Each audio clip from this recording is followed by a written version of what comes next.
நீ தினமும் ஜெபிக்கிறாய். மனம் திறந்து தேவனிடம் பேசுகிறாய். உன் கஷ்டங்களை எல்லாம் அவரிடம் சொல்லுகிறாய். ஆனால் ஒரு நாள், 2 நாள், பல நாட்கள் கடந்து போகிறது. ஆனால் எந்த பதிலும் வரவில்லை. அப்பொழுது உன் மனதில் ஒரு கேள்வி வருகிறது.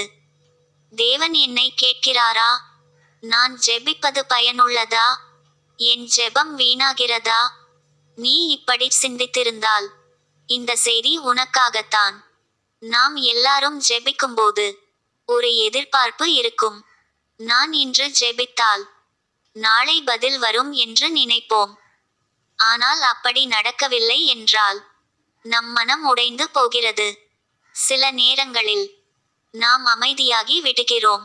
சில நேரங்களில் நாம் தேவனை சந்தேகப்படுகிறோம். ஏன் தேவனே எனக்கு பதில் தரவில்லை? நான் உன்னை நம்புகிறேன், ஆனாலும் ஏன் அமைதியாக இருக்கிறாய்? இது மனிதனின் இயல்பு.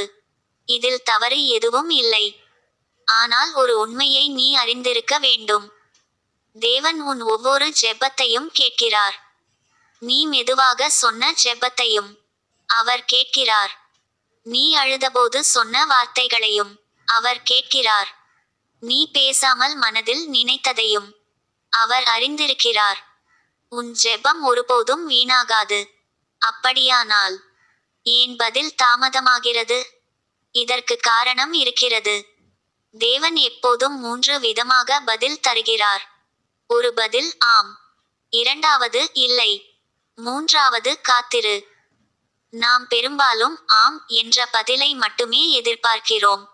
ஆனால் தேவன் உனக்கு சிறந்ததை தான் கொடுப்பார்.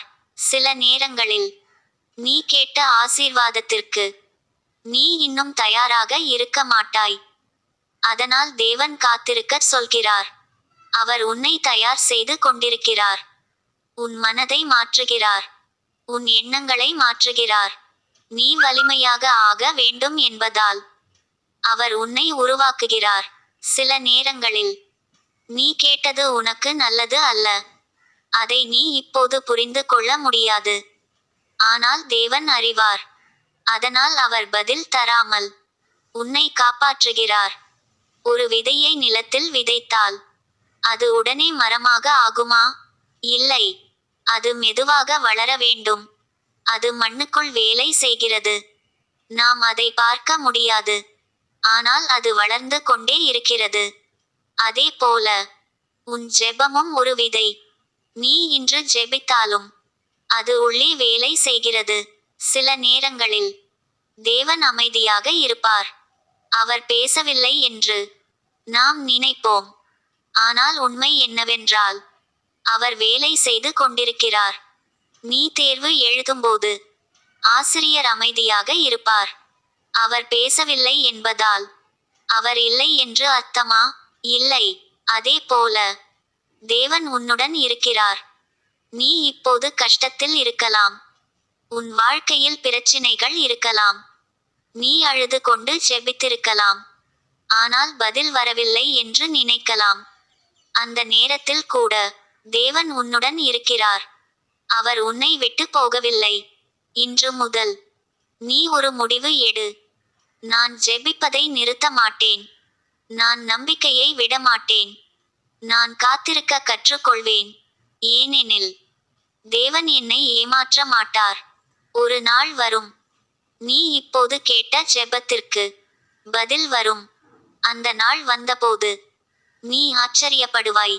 நீ சொல்வாய், தேவனே, நீ தாமதமாகவில்லை. நீ சரியான நேரத்தில் செய்தாய்.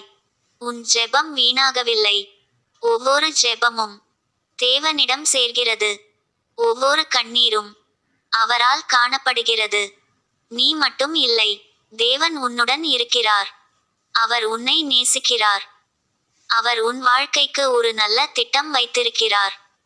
இந்த செய்தி உனக்கு பிடித்திருந்தால் இந்த வீடியோவை விரும்புங்கள். உங்கள் நண்பர்களுடன் பகிருங்கள். இன்னும் இப்படிப்பட்ட செய்திகளை பார்க்க சந்தாதாரராகுங்கள். நன்றி.